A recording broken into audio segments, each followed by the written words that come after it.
24 tahun puasa gelar di sektor tunggal putra junior, pebulu tangkis Muhammad Zaki Ubaidillah buka puasa gelar Indonesia di ajang bergengsi Badminton Asia Junior Championship 2025.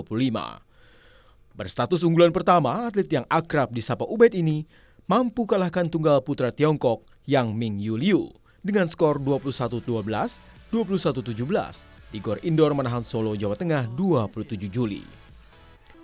Atas prestasinya, atlet berusia 28 tahun yang bernaung di PB Jarum ini mendapat bonus apresiasi berupa deposito senilai 45 juta rupiah.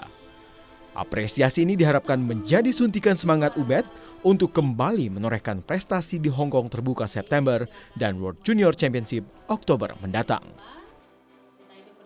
Memotivasi untuk saya untuk lebih baik lagi ke depannya, dan juga masih banyak yang harus saya benahi dari sebelum-sebelumnya, dari segi latihan saya sama kondisi kejuaraan dunia nanti di junior ya. Pastinya saya pengen juara, ya saya juga nggak boleh lengah juga. Tak hanya Ubaid, penghargaan juga diberikan kepada 4 atlet PB Jarum lainnya. Mereka adalah pasangan ganda campuran Iksan Lintang Pramudia, Rinjani Kwinara Nastin yang meraih runner-up. Disusul semifinalis tunggal Richie Duta Ricardo dan semifinalis ganda putri Rizka Anggraini Rinjani Kwinara Nastin.